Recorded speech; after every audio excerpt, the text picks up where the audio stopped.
boy Dre1K. We back with some more reactions. Now I know y'all haven't seen me in a minute, bro. I just been bullshitting, bro. I got no excuses. I just been bullshitting. But it's good. We back. I got, you know what I'm saying? Fuck all that, bro. We finna watch this video, bro. I don't know. Do y'all need to be close? Y'all need to see me a little closer, bro. I mean, you know, I do look a little. Check out the haircut too. You know what I'm saying? You know. Back y'all up just a little bit. Y'all need to see me too close. Yeah. But let's go ahead and get into this reaction. We got serial killers that are still on the loose today. Oh, baby, did you keep smoking? Hopefully they, no. Hopefully they're not in the damn area, man. You ran up here trying to see if I finished that shit. Guys, y'all don't understand. He does not care. He does not care. He just keeps going until it's like this big. And he's gonna be like, you could just roll again. You ain't see me running for no blunt, so shit. Hey. You're out of it. Get some help for her. Oh, wow. I was just like, Vending machine killer. On April 30th, 1985, a 45-year-old truck driver stopped near a vending machine in Fukuyama, Japan. He was exhausted from work and was looking for an energy drink to help him power through the rest of the day. When he approached the vending machine, however, he noticed something surprising. A bottle of Oranaminsi energy drink was already in the pickup tray. Thinking he'd lucked down on a free drink, the truck driver wasted no time chugging it down. Nasty nigga. You a nasty nigga just to drink any drink that you just find in a vending machine. He didn't know was that this would be the last drink he would ever taste. Instead of the refreshing feeling he was looking for, he felt something horribly wrong with his body. A bitter, burning sensation quickly spread throughout his throat, followed by an intense wave of nausea. It wasn't long before he was lying on the road in excruciating pain. He was rushed to a nearby hospital where doctors discovered a lethal amount of paraquat dichloride in his system. Paraquat is an herbicide that was quite common in Japan at the time. More importantly, it's also highly toxic to humans. When ingested, it can lead to severe nausea, throat inflammation, internal chemical burns, and eventually death. This is also why it's been banned completely from over 70 countries to date. Unfortunately, despite knowing the reason for his illness, there was nothing the doctors could do to save his life. There's no antidote for the deadly chemical today, let alone back then. So, after hanging on to his life for a month, the truck driver passed away on the 30th of May, 1985. Bro, come on, bro. Come on, bro. Like, you can't just be out here drinking fucking drinks, bro. That's a skill issue at that point, bro. You can't be out here drinking random drinks, bro. What the fuck?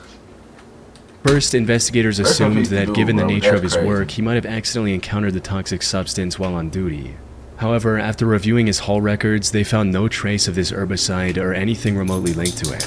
This left them with only one conclusion. The chemical was mixed into the drink he consumed just moments before collapsing in agony. But with no leads or concrete evidence, they couldn't determine whether it was a murder or self-inflicted act, resulting in the case getting shelved for the time being. Now, while this might sound absurd today, you have to understand that paraquat was readily available in the country at the time. You didn't need any prescription or identification to purchase the chemical, leading to over 1,400 people using it as the poison of their choice in 1984 alone. And niggas, and we just still got that niggas just, what did they even use? Was that a cleaning supply? In other words, the possibility of it being self-inflicted was just as high. However, just as the investigators were about to give up on this case completely, they received tragic news. Another person had fallen victim to the same poison after consuming Oranaminsi on the 5th of September. Then another 6 days later, and one more 2 weeks after that. By this point, it was clear that someone was deliberately poisoning vending machine drinks across Japan. This was the work of a deranged serial killer. Unfortunately, this supposed killer was also extremely thorough. He didn't leave any fingerprint or DNA evidence on the drinks he tampered with. But were these like open drinks? Like, come on, bro. And only targeted vending machines with no CCTV cameras nearby. As for why his victims willingly drank the unknowingly poisoned drinks he left behind, that had to do with the buy one get one free promotion Oranaminsi was running around the time to entice younger consumers. However, since some people only wanted the one drink, they often left the second free drink near the vending machine as a gift for the next person. This was common enough that people didn't find the laced drinks suspicious and drank them without a second thought. Sadly, this method was terribly effective. By the end of the year, this mysterious vending machine killer had claimed the lives of 12 victims and had severely injured 35 more. But as I mentioned earlier, this killer was a master of hiding his tracks. He operated all across western and central Japan, as well as Tokyo, making it near impossible for investigators to— No way this nigga went on tour and did this shit, bro. What the fuck? Traveled through the whole Japan. to pinpoint his location. The lack of evidence also made it difficult to figure out his motive. Some speculated that he was doing all this to extort money from Otsuka Pharmaceutical, the company that made Oranaminsi. This is because in 1984, a group called the Mystery Men with 21 Faces threatened to poison food products unless the companies paid them money. So some believed that the vending machine killer was a copycat and wanted something similar. However, this theory didn't last very long because Otsuka Pharmaceutical didn't receive any demands or extortion letters from the perpetrator. Additionally, the killer also began using other drinks, like the drink Real Gold and even Coca-Cola. Nah, that nigga was just doing it for the love of the game, bro. He ain't want no recognition, he ain't want nothing, bro. He just wanted to see how many he could do. Hiroaki Iwao, a Tokyo professor of criminal sociology, proposed a more disturbing theory regarding the killer's motives. He stated, "It is not uncommon for Japanese who live under tremendous pressure, both on the job and in overcrowded communities, to let out their frustrations by hurting someone else. The person responsible may even wait around to see who buys the poisoned drink. He or she may find this is a kind of exhilarating release from the tensions of life in Japan." But even if this was the truth, it still didn't bring investigators any closer to catching the suspect. Left with no other options, the authorities turned to the public and launched a nationwide campaign on the 27th of September. They placed signs and distributed leaflets telling people to avoid suspicious free drinks and to properly inspect the cap seals on their beverages before consumption.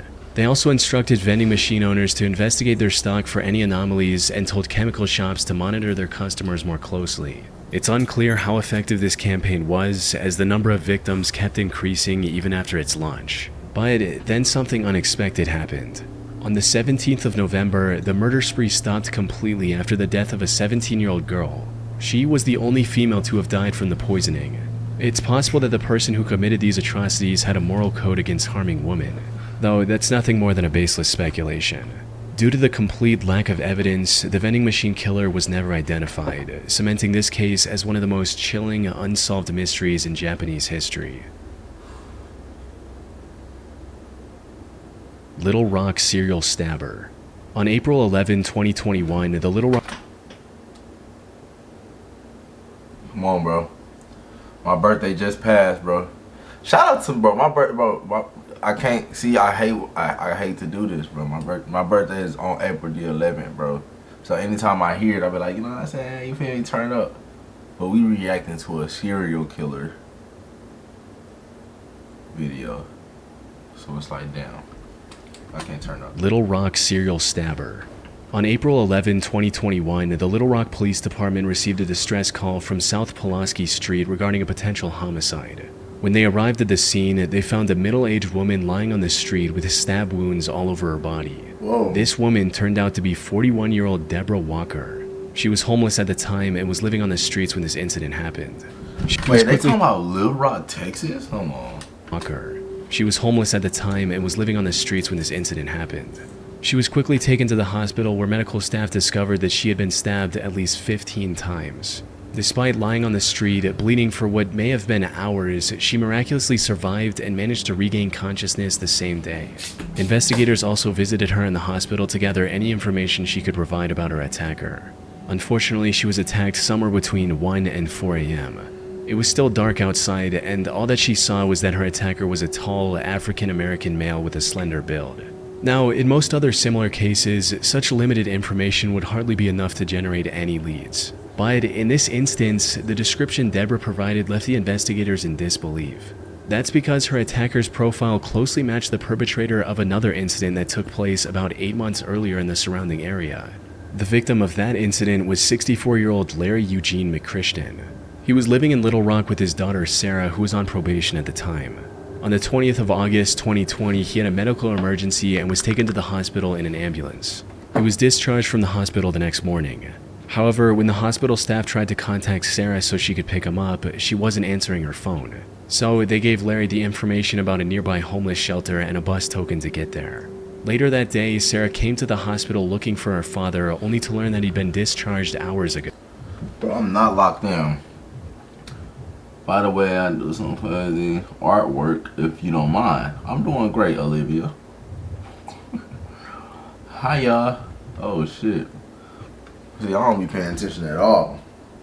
That's why I need my shit to pop up. She then reached out to the homeless facility Larry was told about, but they didn't know anything about his whereabouts either.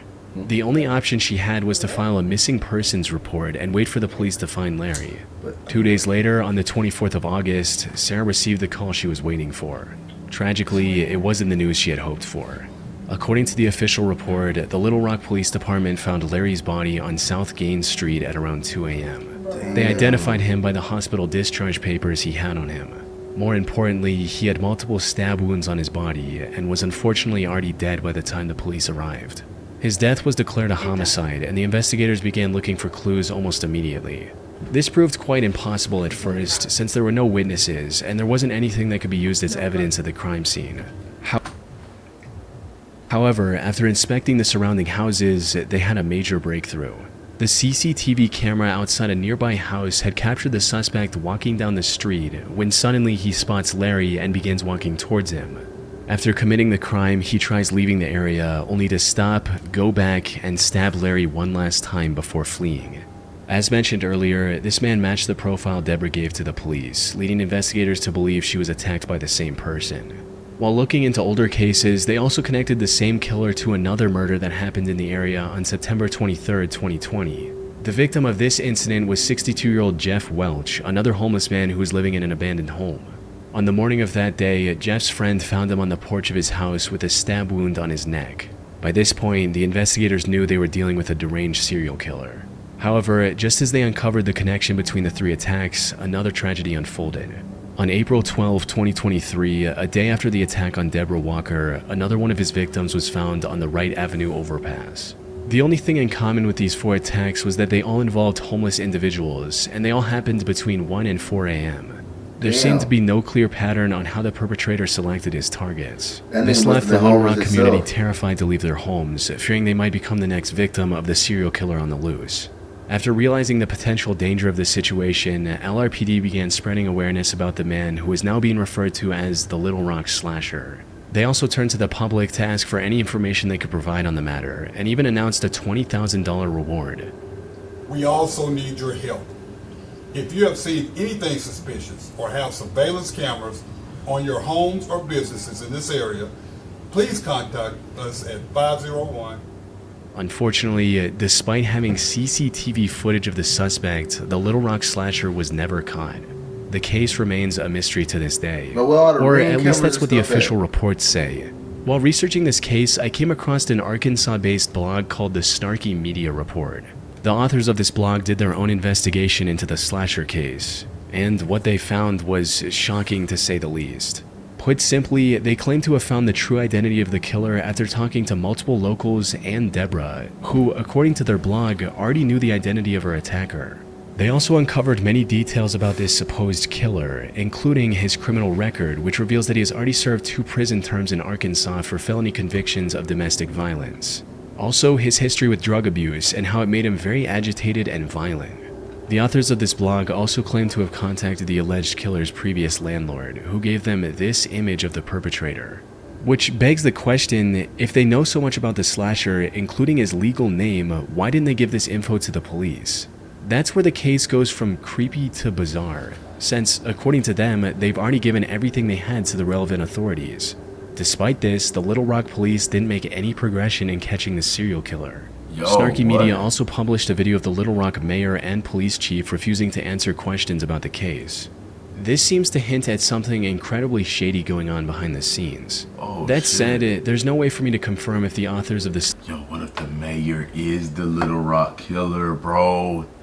Why is he smiling like that, gang? Snarky Media blogger telling the truth. For all we know, their whole investigation is made up, and this is just some random guy who has nothing to do with the 4 attacks, and it's all a ploy to make the Little Rock Police Department look bad. Most of the information they've gathered seems to check out with what's released publicly by the authorities. The only discrepancy in their investigation is the age of the suspect. Officials believe the slasher to be young, possibly in his 20s, but the authors of this blog state that the person they found was 46 years old. Unfortunately, this is where the leads end. Whether snarky media is telling the truth or not remains uncertain. What is certain, however, is that the case remains unsolved to this day. Yeah. The Little Rock slasher is likely still out there and can continue his murder spree at any moment. On February 17, 1997, 21-year-old Patrick McNeil went out with his friends. He spent the evening out drinking with his friends in the Dapper Dog Bar in Manhattan. During this time, he likely drank more than he could handle, resulting in him throwing up in the bar's bathroom before leaving in a highly unstable and disoriented state. Patrick was then seen turning left onto 90th Street, heading in the direction of the East River. This was the last time anyone would see Patrick alive. Following this night out, Patrick vanished into thin air. Despite extensive efforts, authorities found no leads or clues to his whereabouts. That is until April 7, 1997, when Patrick's lifeless body was found in the East River 50 days after his disappearance.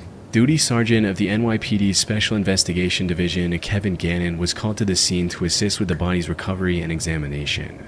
Kevin had been a seasoned detective for years, and by this point there was little that could surprise him. However, the circumstances surrounding Patrick's death disturbed him to his core. The more he looked into it, the more strange the situation became.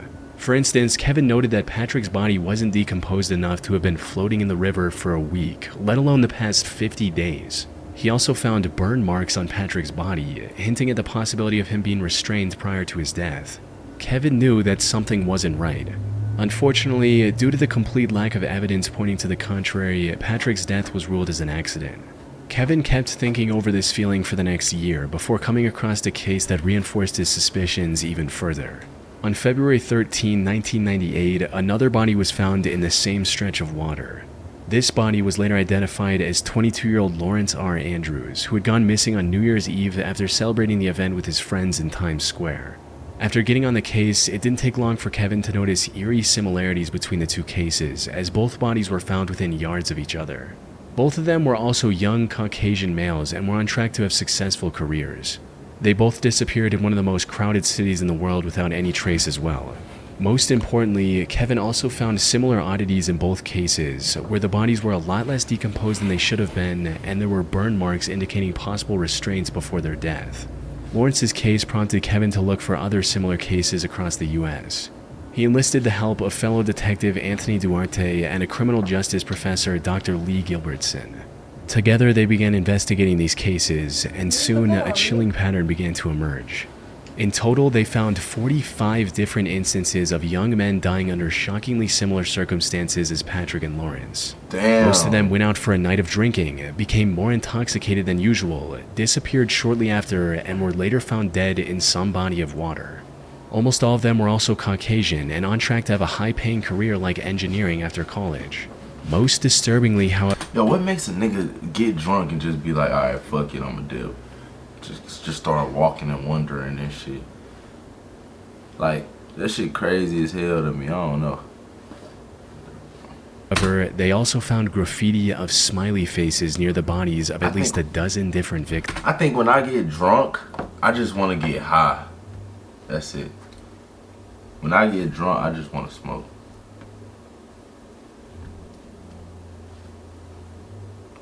Or, but you know what I'm saying? Track to have a high-paying career like engineering after college. Most disturbingly, however, they also found graffiti of smiley faces near the bodies of at least a dozen different victims. This led to the three investigators creating the smiley face murder theory. According to this theory, these 45 and possibly many other deaths from the 1990s to 2010s weren't accidents in the slightest. Instead, they were murders committed by a single deranged person or an organized group of serial killers. This is the only logical explanation they could find to justify the many oddities and similarities in these incidents. That said, while this theory makes complete sense to some people, others aren't convinced one bit. Criminal profiler Pat Brown, for instance, called this theory ludicrous. She believes that the idea of connecting smiley faces, one of the most common graffiti symbols, with murders is just absurd, stating, "It's not an unusual symbol. If you look in any area 5 miles square, I bet you could find a smiley face." The FBI also completely denied this theory in a statement, reading, "The FBI has reviewed the information about the victims provided by 2 retired police detectives who have dubbed these incidents the smiley face murders and interviewed an individual who provided information to the detectives. To date, we have not developed any evidence to support links between these tragic deaths or any evidence substantiating the theory that these deaths are the work of a serial killer or killers. The vast majority of these instances appear to be alcohol-related drownings." However, despite these setbacks, the 3 men have stuck with their theory. They're still working on finding evidence to back their observations. That said, if their hunch is correct, it would mean one of the most wicked serial killers in American history is still at large today. Nah, that'd be crazy. That'd be fucking it. I-70 killer. Robin Fuldauer was a 26-year-old Indiana University graduate who was working at an Indianapolis Payless shoe source store near I-70 in 1992. The 8th of April was supposed to be her day off. However, just as she was why is everything happening in April, bro? What's up? This shit crazy as hell. Getting ready to relax at home, the employee who was supposed to man the counter called in sick. Left with no other options, her manager called Robin and told her to cover the shift instead. Robin wasn't very happy about this emergency shift change, but she reluctantly agreed, arriving at the store at 10 a.m. and starting her shift as usual. Unfortunately, her day was about to get a whole lot worse. Everything seemed normal until 2 p.m. when the manager called the store for a routine check. To her surprise, Robin wasn't picking up the phone. She kept trying for a few minutes before giving up and calling the Speedway gas station neighboring the shoe store. One of the gas station employees, a friend of Robin's, went to the Payless store to see if she was doing okay. However, what she found inside left her confused. The store was in slight disarray and some of the shoes were missing from the shelves. The cash register was also open and there was no money in it. Most concerning of all, there were no signs of Robin anywhere. Her friend called out Robin's name, hoping she was just in the back and would respond. But when she didn't hear anything from Robin after minutes of standing in the store, she became worried and called the police at around 2:20 p.m. The cops arrived within minutes and began searching the store for clues on Robin's whereabouts. And it wasn't long before they made a devastating discovery. They found Robin lying in the store's back office, covered in blood. Damn. It was already too late. During questioning, an employee from the store across the street claimed to have seen a strange man loitering around the shoe store a couple hours earlier. According to this employee, the man sat on the curb for about a half hour, rifling through his bag and staring at the Payless store. They then saw the same man a few minutes later trying to hitch a ride back to Interstate 465, which was about a quarter mile from the store's location. Unfortunately, they were too far away to get a good look at the man's face. Given the money stolen from the register, and without any other leads, investigators filed this as nothing more than a robbery gone wrong. However, they couldn't have been more wrong. Because just 3 days later, something similarly tragic happened to 23-year-old Patricia Smith and 32-year-old Patricia Makers. The two were working at a bridal shop in Wichita along I-70. The incident happened a little past their usual closing time as they were waiting for a customer who had a pickup. When they saw a man approaching the store, they assumed that it was the customer. However, this man drew a gun on the two after entering the store, took them to the back, and executed both with shots to the back of their heads. Damn. As the killer was leaving the store, he crossed paths with the actual customer the girls were waiting for. Without hesitation, he aimed his gun at the man and ordered him to head to the back of the store. But the customer defied his command and ran, narrowly escaping with his life. He later helped the police draw a sketch of the killer. Oh, shit. Unfortunately, the sketch didn't provide much of a breakthrough. By this point, the authorities were certain they were dealing with a serial killer, but despite their efforts, the killer's spree continued. By May 7th, he had taken 3 more victims in small, low-traffic stores along the I-70 highway. By the time investigators managed to compile a few more sketches, the I-70 killer stopped his quest and went into hiding. That is until 1993, when he claimed 3 more victims along I-35 in Texas. He tried to hide his identity by changing his weapon, but the investigators were quick to notice the similarities. One of his victims, Vicky Webb, also managed to miraculously survive after getting shot in the neck. If he were ever caught, Vicky's testimony would have been crucial in bringing him to justice. Though, the I-70 killer was never found, and the case went cold for nearly 3 decades. However, Shout out then Vicky, in bro. 2021, investigators released CCTV footage of a murder that happened in 2001. The suspect in this footage looks strikingly similar to the I-70 killer sketches, potentially giving authorities the lead they need to finally catch him. It's likely only a matter of time before he runs out of places to hide and is captured. But for now, he's still out there, evading police and leaving the case unresolved. We can only hope he doesn't take any more victims in the meantime. Damn. I don't know, bro. I pray I never have to be in a situation where I gotta tell detective how a nigga look, bro. Cause I promise you, my mind, I smoke way too much to remember a nigga face just that clearly, bro. Bro, last night I had to walk to the fucking store, gang, and then it was an old nigga like that passed me up, and like as soon as he passed me and my girl up, bro, he turned around, and I'm like, bro, hold on, bro, I need blicked. I don't got blicked. So I'm like, damn, shit, what the fuck I'm supposed to do? Man, we just kept walking or whatever, but I turned around, made sure I made sure he knew I was watching his ass, so he stopped following us. But then when I got home, I started thinking about it, like, bro, like, what if he like murdered somebody, bro? And like, I gotta tell detectives, like, I ran into a weird looking nigga at nighttime, and then this how this nigga look, bro. Yeah, just hope I'm not on the case, bro. Y'all hold. Whoever he killed, y'all hold. I don't know who kept typing in my damn chat, bro. I'm not. I don't care about your artwork, bro. Good shit, but I don't care.